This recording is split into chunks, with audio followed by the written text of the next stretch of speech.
मलाई जानेको काम गर्नलाई कुनै पनि शरम लाज लाग्दैन। हेलो गाइस, म मन्जु। आजको ब्लगको सुरुवात हुँदैछ मेरो छोरालाई स्कुल जान रेडी गर्दै।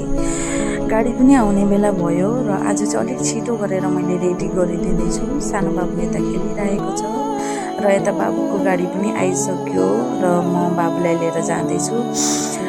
जहिले ड्राइभरजी चाहिँ हमेसा अलिकति जहिले भन्नुहुन्छ कि माने ढिलो गर्छौ तिमी भनेर, र आज चाहिँ अलिक छिटो निकालिदिएको रेडी गरेर। किन भन्दा आज चाहिँ हाम्रो घरमा धान रोप्न माटो बनाउने भनेर ट्र्याक्टर बोलाउनु भएको थियो र म यहाँ चाहिँ जाँदैछु वाटर पम्प चाहिँ फिटिङ गर्नलाई।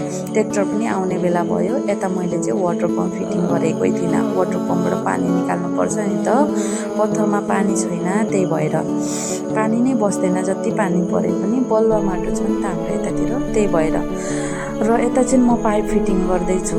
यो वाटर पम्प चाहिँ अब जसले पनि बोकेर जहीँ पनि लान सक्छ कि, सानो छ र यति भारी पनि छैन र मलाई चाहिँ साह्रै इजी हुन्छ। यो हाम्रै घरमा छ र यो चाहिँ ग्रिन पाइप चाहिँ म तल पानीमा लगाएँ र यसले चाहिँ बेसी साह्रो केही पनि पर्दैन। नर्मली अरू मेसिनमा चाहिँ ग्रिन पाइपमा चाहिँ भरि पानी हालेर मेसिनमा एट्याच गर्छन् हो, र मेसिन स्टार्ट गर्दा पानी निस्किन्छ। यो मेसिनमा चाहिँ त्यस्तो केही पनि हुँदैन। यसलाई जस्ट ग्रिन पाइप जुन चाहिँ छ त्यो चाहिँ तल पानीमा लगाइदियो र मेसिनमा एट्याच गरिदियो कि, र कसेर बाँध्नुपर्छ कि। यो चाहिँ छोरी मान्छेले अलिकति सकिँदैन। अब मेरो यति साह्रो बल पनि छैन, तर पनि नर्मली अब कामसाम चलाउ चाहिँ हुन्छहरू। ग्रिन पाइप म जोडिसकेँ यतातिर, र यहाँ चाहिँ वाइटवाला पाइप जुन चाहिँ लङ, जुन चाहिँ उता पत्थरसम्म लानुलाई, र यो पनि त्यस्तै। अब यो हाम्रो पाइप चाहिँ अलिक सानो छ र सानो पानीको जुन चाहिँ हिटले चाहिँ यो पाइपलाई चाहिँ एकदम निकालिहाल्छ कि, फुस्काइदिइहाल्छ। र यसलाई चाहिँ म कुन तरिकाले बाँध्छु भन्दाखेरि, अब फर्स्ट चाहिँ म यहाँनिर बाँध्छु।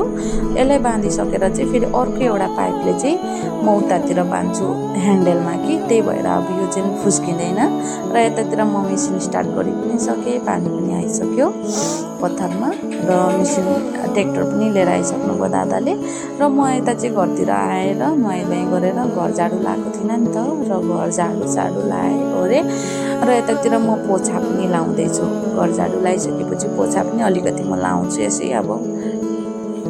र नुहाइधुवाइ गरिसकेँ, पोछा पनि लगाइसकेँ, र यतातिर चाहिँ म पूजापाठ गर्नुतिर लागेँ।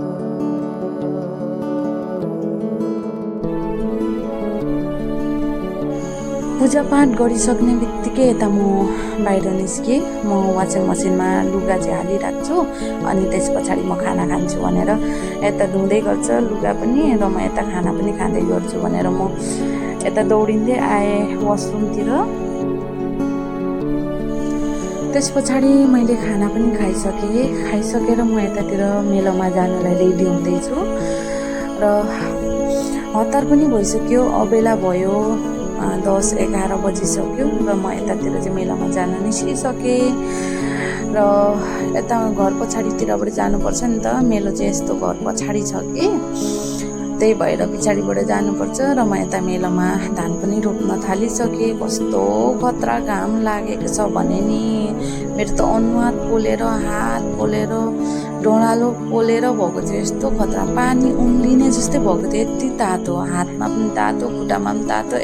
हावा त एकदमै नआएको कि, एकेबारे नै खेल।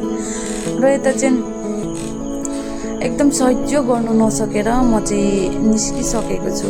अहिले 12-12:30 भइसक्यो होला। अब भरे मात्रै रोप्छु, अबेला साँझ पर्ने खेरमा भनेर म निस्किसकेँ यतातिर। र आजको ब्लगमा चाहिँ गाइस म यति नै देखाउन सकेँ, र मन परेमा लाइक, कमेन्ट, सेयर गरिदिनु होला। धन्यवाद।